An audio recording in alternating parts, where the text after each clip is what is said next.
Kearn. I'm going to talk to you today about site directories in SharePoint.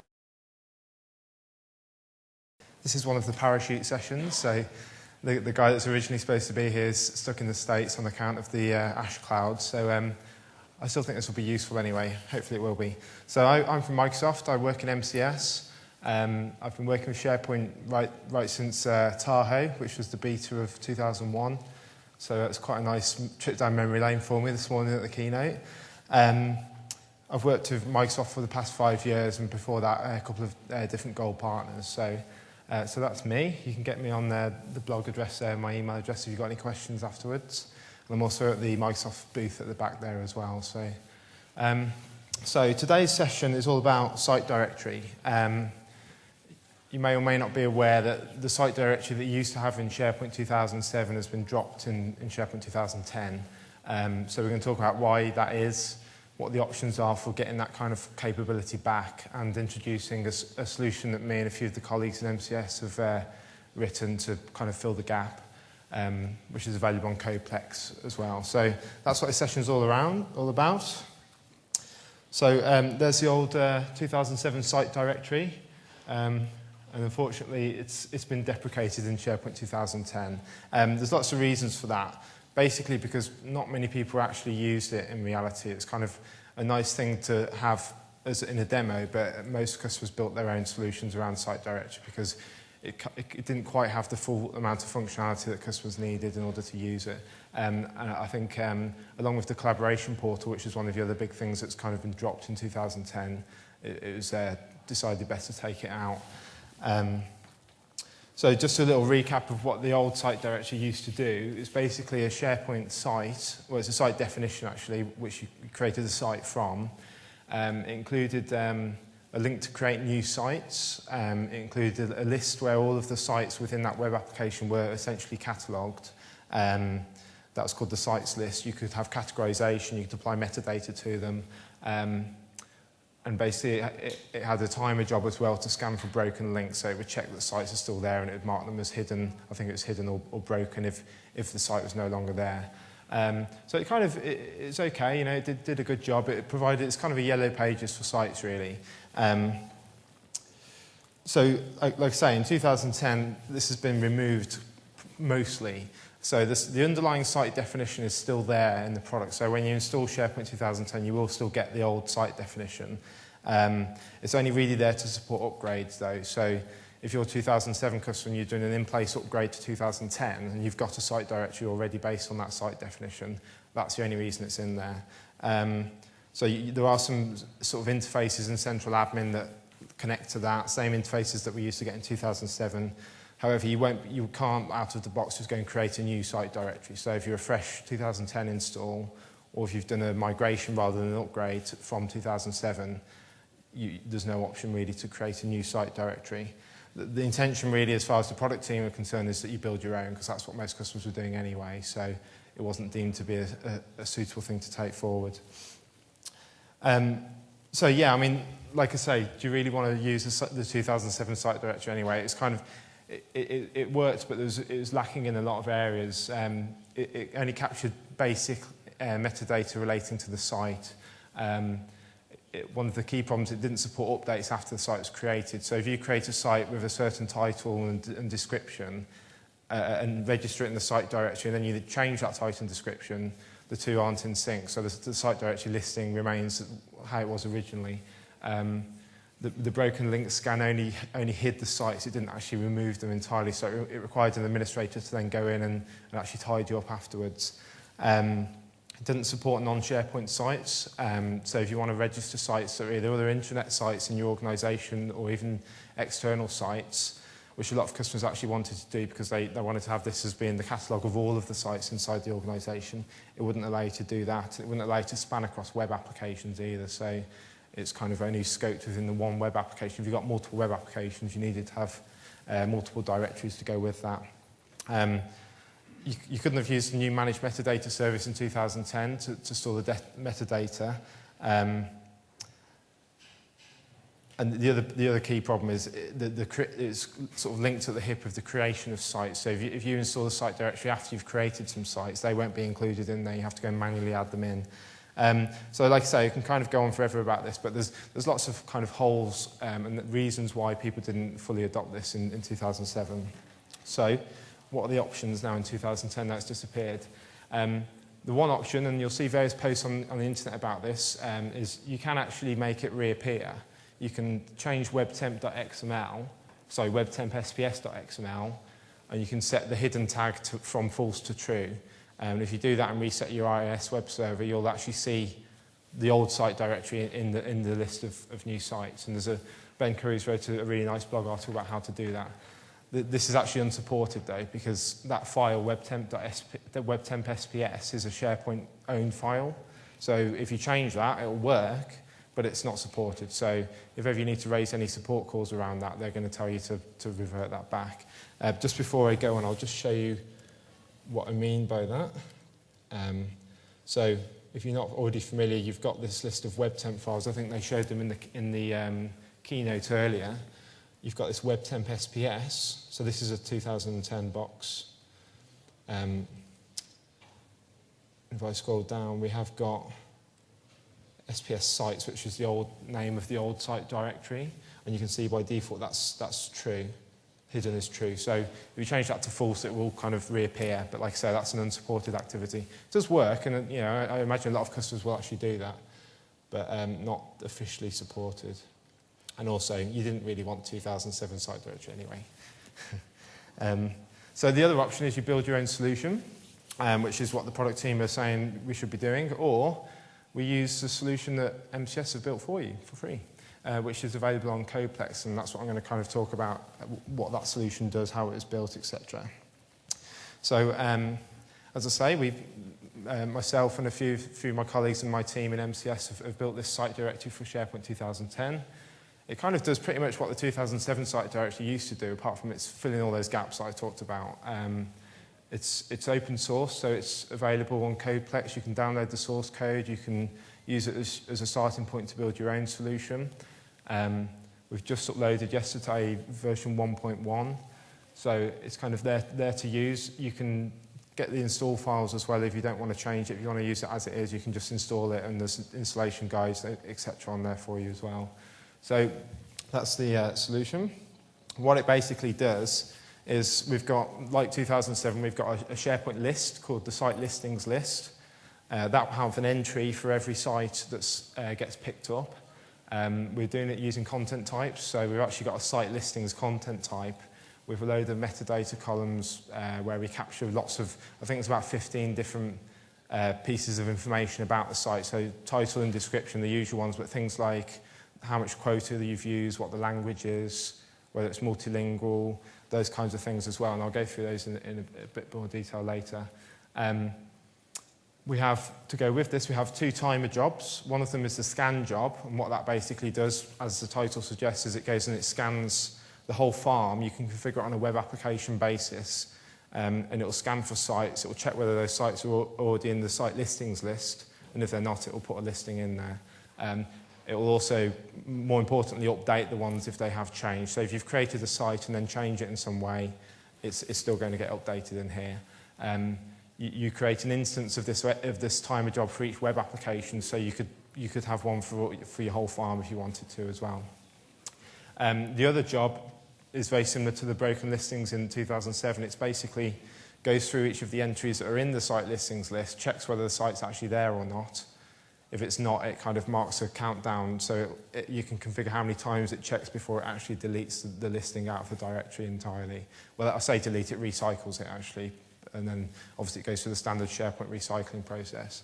So the point is, between these two timer jobs, it's completely automated. So once you've actually set it up and done the initial admin in central admin, you just let it run, and people can create sites and delete sites, and it's going to recognize all of those changes and update them. So that's kind of the crucial difference between this and the 2007 one, that you'd have had to have lots of administrator intervention to get that before. And obviously we've got some admin pages as well. So central admin, we've got a couple of admin pages to set up the various settings for these two jobs. So it's a pretty straightforward solution.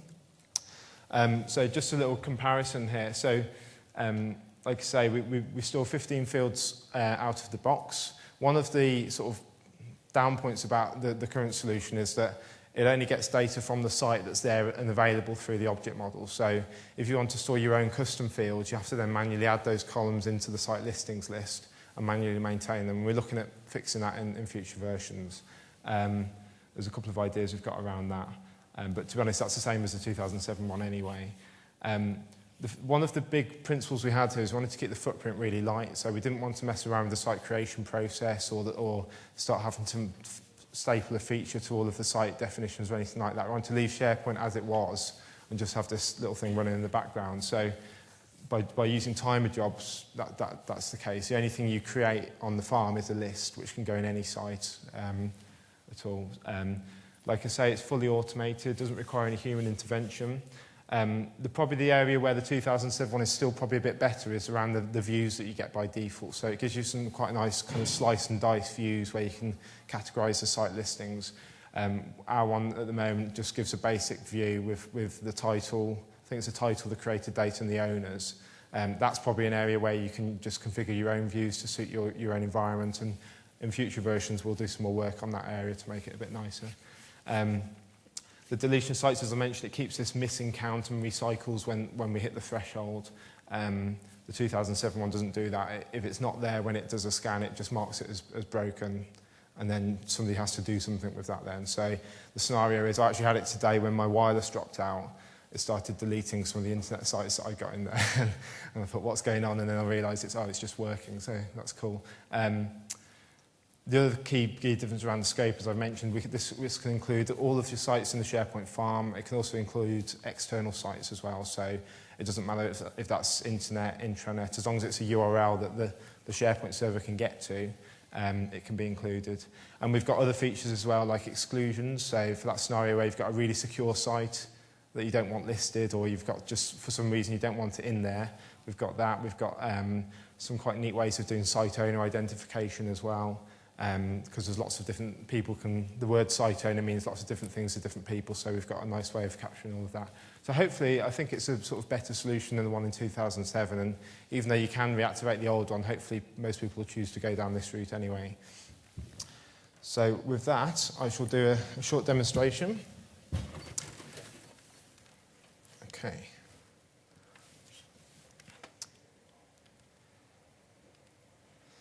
Okay, so the first thing I'll show is around the administration pages. When you install the solution, which is a WSP, of course, it's a standard SharePoint solution, you'll get these additional links in Central Admin here. So that's so you go to Central Admin, General Application Settings. It's quite confusing because this is the old 2007 site directory links as well, which are there whether you like them or not. So I did consider, do I put the stuff in there or do we keep it separate? So we chose to keep it separate. So you're looking for Site Directory 2010.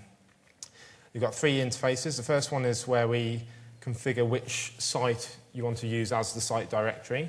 And this is just a simple, this is already configured on this site, but it's a simple choose your web application, choose the site within that web application. And when you click OK, it'll actually go ahead and create the list, set up the content type, and get that site ready to host the site directory. So that's fairly straightforward. We've also got the scan job settings. So there's a few things in here. We can set this up for each web application in the farm. So this is set up for the one on port 90. We can see it's activated already. I can choose one of my other web applications and find that it's also activated. But if I go to this one, I think it's disactivated on here. Yeah, so it's not activated. So you can have different configurations for each web application. Again, if you've got one web app with loads of sites in and one with more specialist ones, you can set it up differently. So if I go back to my original one here. The scheduling is just standard scheduling. It's just a timer job, so you can set any kind of schedule you want. The interesting areas around the site owners group. So So owners mean different things to different people. So the three ways that we can classify a person as being an owner of the site is, one, do they belong to a group with the word owners in it? Because by default, SharePoint creates an owners group, and that's where you put site owners. In turn, they'll get full control through being in that group. So it looks for that. It also looks for any users that have directly been given the manage web permission, which is basically full control. So if a user's got full control on the site, they'll be classed as an owner. And then finally, it looks for anyone that's a site collection administrator.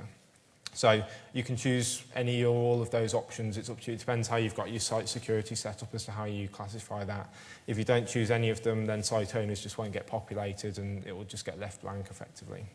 The next one is the exclusions. So this is literally just a list of URLs that you want to exclude from the scan. So I've got this one here, top secret site.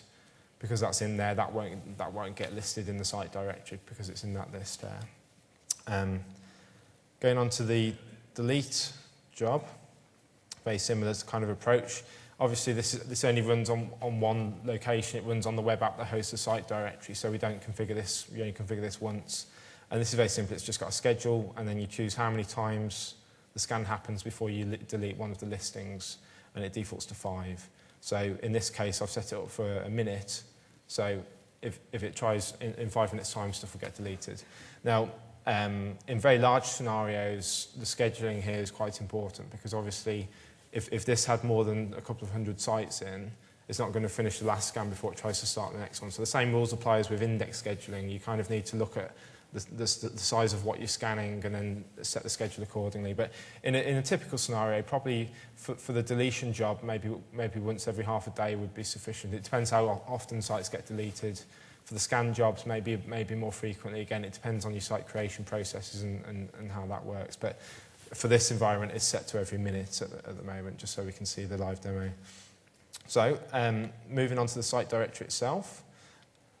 So this is just a bog standard SharePoint site. It's just created from the blank site definition. It could be any type of site definition. It doesn't matter. When I've set the thing in central admin, I've created this list called site listings. I've also been given a content type. If I can scroll down and find that. It's down here somewhere. There we go. So site listing content type.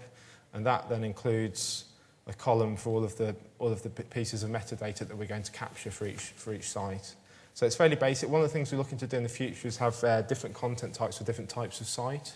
So for example, an internet site, so if we put Bing in here, you're not going to capture all this other data about Bing, you just want the listing of Bing, and so that's one of the things we're looking at. But nonetheless, this is the default site directory.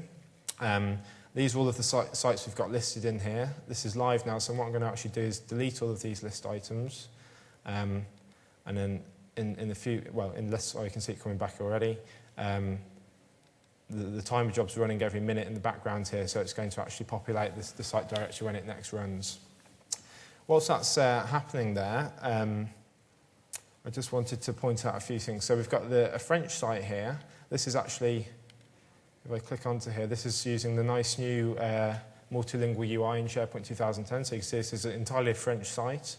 One of the things we store against each site listing is the language, so we can see that that's actually French, and obviously other ones will be English. We also store a flag to say whether it's multilingual or not. So in this case, this is just a French site. It's not multilingual, it's just in French. But if there were multiple languages in here, that would be yes. You can see some of the other bits of information we're storing here. We've got the title, a list of the owners. So these are actually people objects. We're not just putting the text in there. It's actually a person. So all of the pop-ups work, and it's recognised and presence, all that kind of thing. We've got the site creation date, the URL, which is masked with the title of the site, so you can click through to it. Description, the GUID, site missing count. So this is the field that gets used when the deletion job runs, and it will increment that each time it's missing. We've got the template that the site was originally created from. So this does also support custom templates as well. So if you've got site definitions in there, it will pick that up as well. The number of subwebs. So if you've got very big sites, that's useful information to store. The author, which is the person that originally created the site. I've mentioned about language. And some very interesting ones here at the bottom. So we've got site storage in megabytes. So this is how big that site collection is in the database. So it's quite a useful one for admins there. Site hits is how many hits that site's had, and that's using the new, I forget the name of it now, but the new service application that processes hits and stats and all that kind of thing. And then another interesting one here at the bottom is quota used, which basically takes the quota of the site, looks at how much is used, and then works out the percentage between the two. So having explained all of that, hopefully all my other sites are in here now. Yes, they are. And just to show you the quota one there, This is a big site, so it's been given a 100 meg quota, and I've uploaded 36 megs worth of documents, so you can see that's worked out the percentage there. So again, for admins, I imagine that's quite useful. You can obviously build reports. So it's just standard SharePoint site, so you can build reports based on this to drive whatever you need to drive based on that kind of information. The other thing I wanted to point out here as well is you'll notice the absence of a site called Top Secret Site. If we go into Central Admin and have a look at the only other way you can look at sites in SharePoint 2010, you see that there is actually a site there called Top Secret Site, but because we put that in the exclusions list, that's not been included in there. Okay, so that's the kind of what the scan job does. In terms of the deletion job, if I just delete one of these sites, that's what should we delete? That wiki. I don't like the look of that. So this just replicates a standard site deletion. We'll go back to the list. Obviously, the deletion job's running in the background as well, and over the next 5 minutes, you'll see that count there. That's not normally shown by default, by the way. I've just added that in so we can see this demo. That count will start incrementing, and when it gets to 5, the listing will just get deleted entirely. So we'll come back and have a look at that in a minute. Then the other thing whilst that's happening is we can obviously add external listings as well. So if I want to add Bing, for example, I can just put that in there. There's the URL. There's a description. So this is what's saying about content types. It'd be nice to have an external site content type where it doesn't give me all of this stuff, but we're not quite there yet. You can fill that stuff out in if you want to say who the owner of Bing is or the description, etc. Okay. HTTP.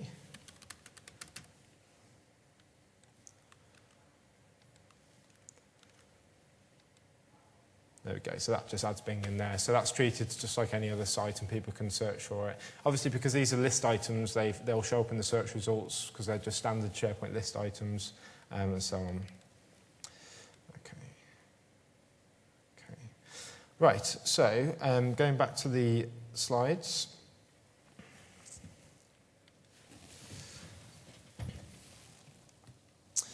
So in terms of the solution itself, some of the design principles were basically we don't want to do anything too crazy here. We're just going to fill the gap of what's been left of SharePoint 2007. So the principles are very much the same. You know, it's using a list, it's adding list items to the list. We're just filling some of the gaps around the connection between the list item and the site itself. A big thing was really to minimize human intervention. This was one of the big blockers with the 2007 site directory. Admins needed to do too much stuff to keep it working and useful. So once you've gone through those 3 admin pages, this will just run and keep itself occupied. Even to the case that if a site's missing for some reason, it will get deleted by the deletion job, but then if it reappears, say server's been rebooted or something, then the scan job's going to pick it back up anyway and put it back in. So we really just focus on kind of doing the basics well, leaving any kind of fancy UI and stuff for you guys to implement if you're looking to use this. For now, I mean, this is something we're going to keep working on over time, and we're going to keep posting updates to this. We are looking at doing some better views on the list initially, at least, and give you some more flexibility there.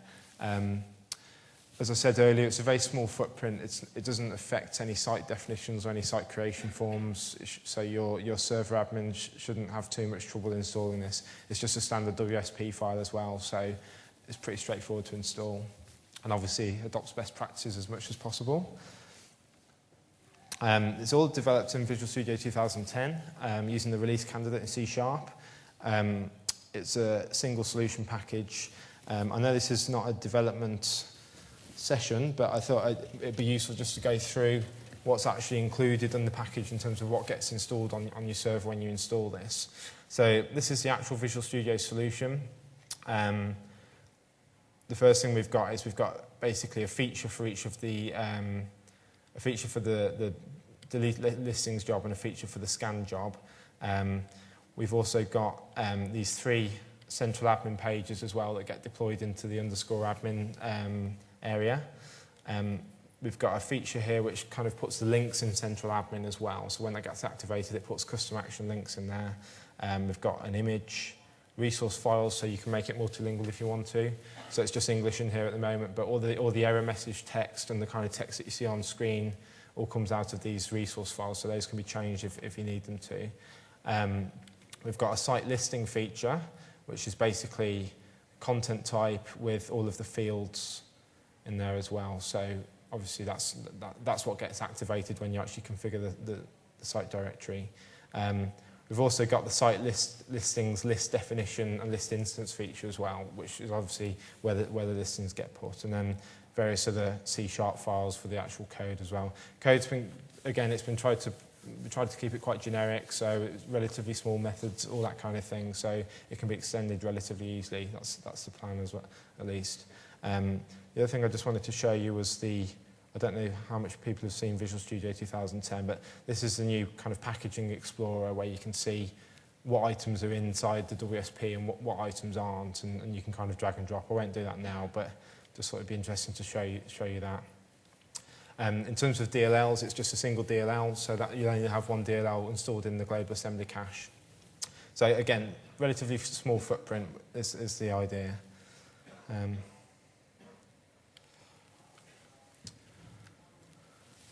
Okay, so as I mentioned before, this is available on Codeplex. That's the URL, or you can just search for it. Search for site directory SharePoint 2010 and you'll find it, even Google. The packaging, the site includes basically the release package, which is what you want to use if you actually want to just install this as it is, which will contain the WSP file and some installation guide. It includes the full source code, so you can take the source code, you can load it up into Visual Studio, and you can then start building your own solution based off that. You can actually, it's open source effectively, so you can contribute back to it as well if you want to. Obviously, I can't spell documentation because there's an S on the end of that, sorry about that.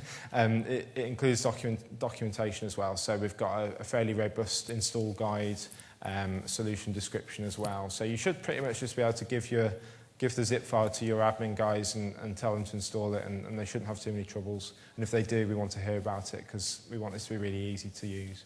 And finally, there's obviously discussion boards on there, so if you guys are using it, if you've got ideas about what we could do in the future, or if you find problems, get on the discussions and let us know about it, or just email me directly.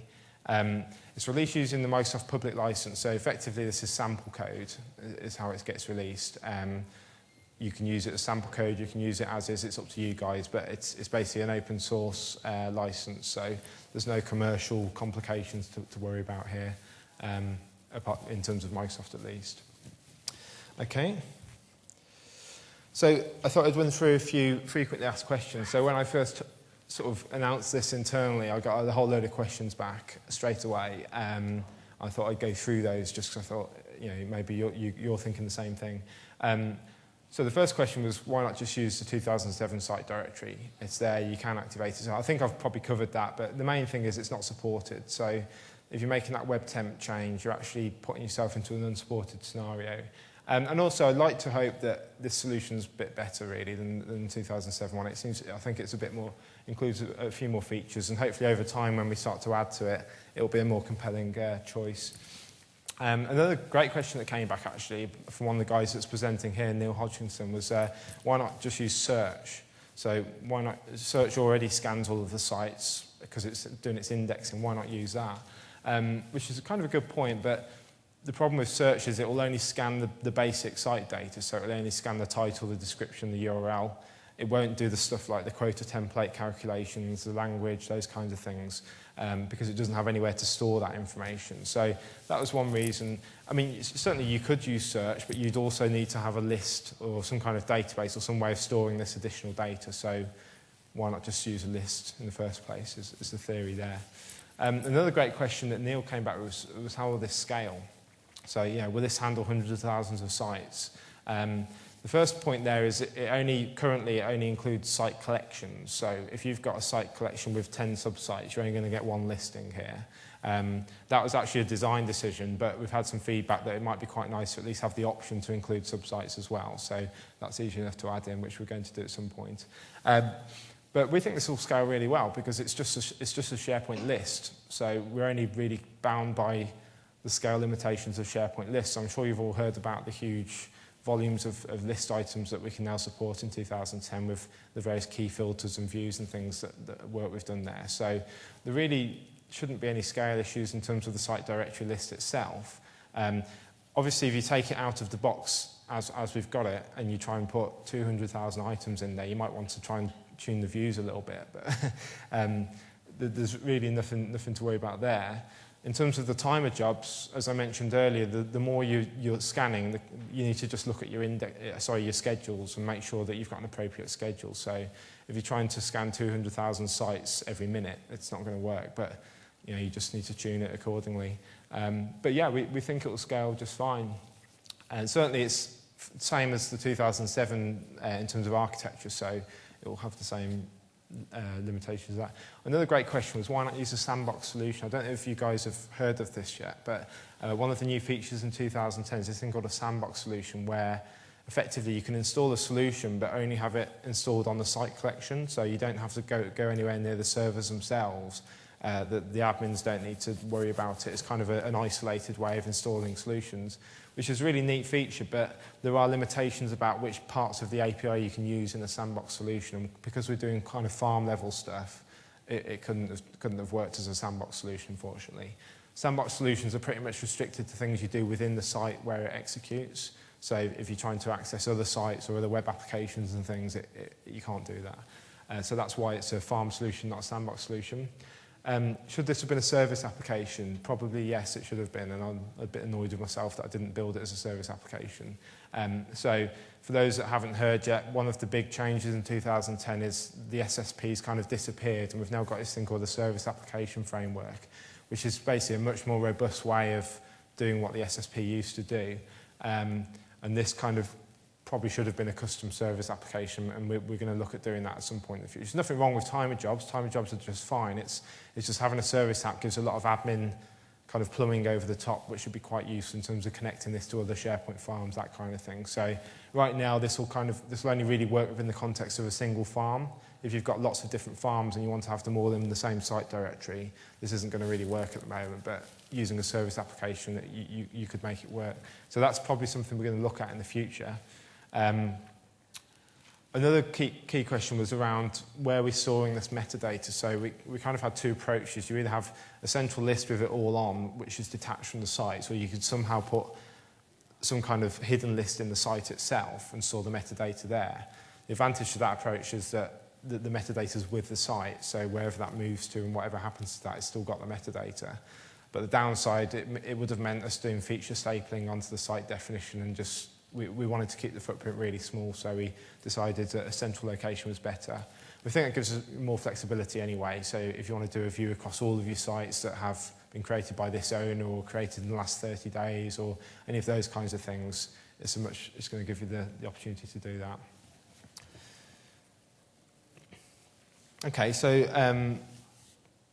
in terms of things we haven't done that are kind of on the radar, I keep saying this, I don't know when all this is going to happen, but we are thinking about what's next. So one of the main things that we immediately got feedback about was having security mapping. So if your site has got security on it, the listing won't have, because it's just a list item, apart from the sort of basic security that gets applied to that list.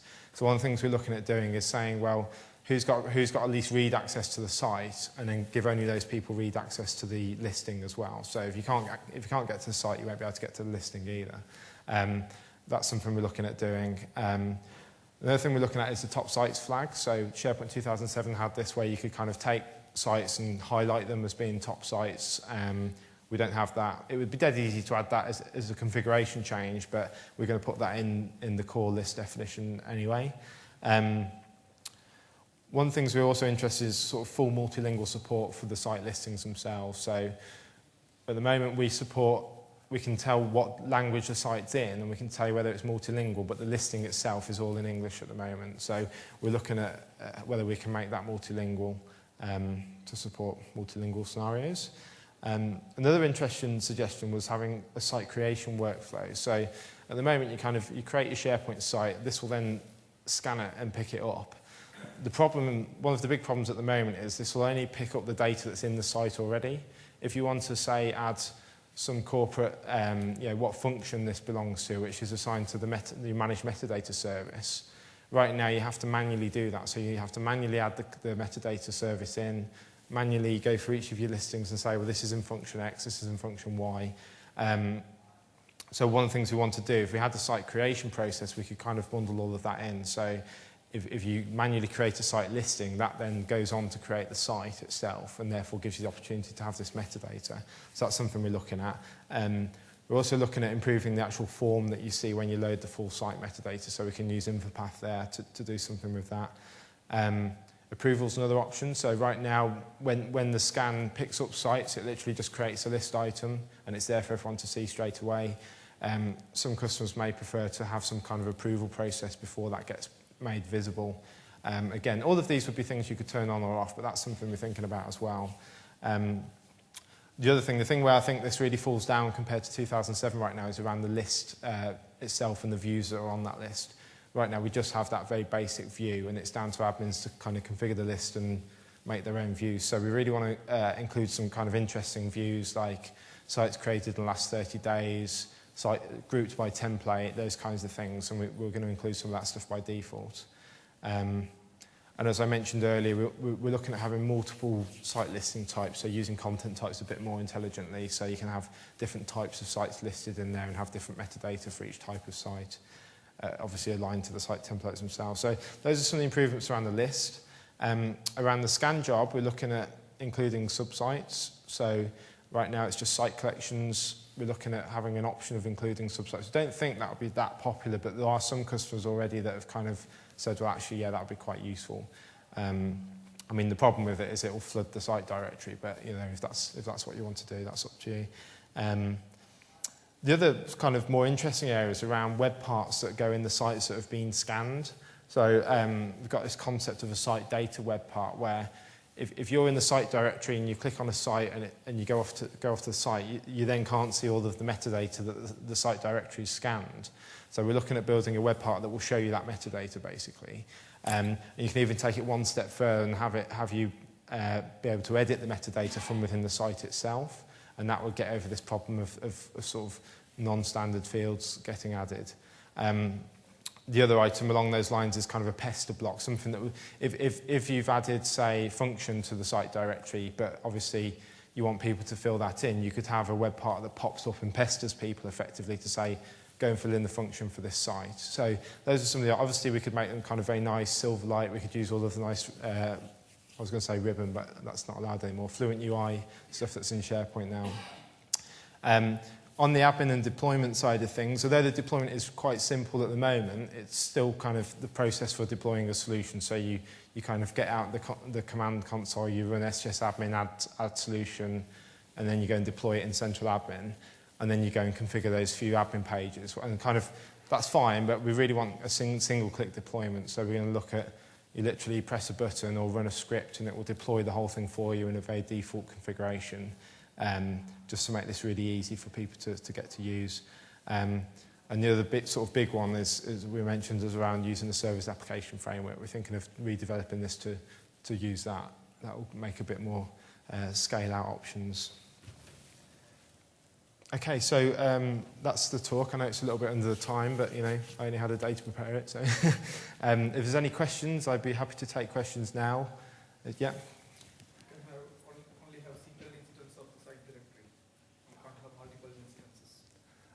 So the question was, can you have multiple instances of the site directory? Is that correct? No, you can only have one site directory per farm in this current configuration. Do you think that would be a useful thing? Can you imagine scenarios where that would be useful? Just in case for like a couple of web applications, if you want to have a dedicated site directory for a web application. Right. Yeah, I mean, yeah, certainly we can add that to the to-do list. That's that'd be easy enough to add in. Yeah. So, but no, right now it's that the site directory is stored on the farm level.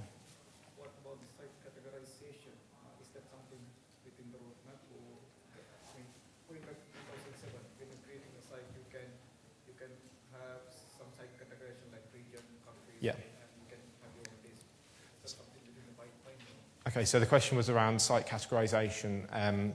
So yeah, right now you can do that. You just need to add your metadata fields to support that. So you probably use a managed metadata service. through these few web parts around the pester block and the site data web part, we think we can make it so that the connection's there for these additional fields. So right now it will only include stuff you can get directly from the API. For additional, we call those non-standard fields. You can manually add them in, but then you need to manually maintain them as well.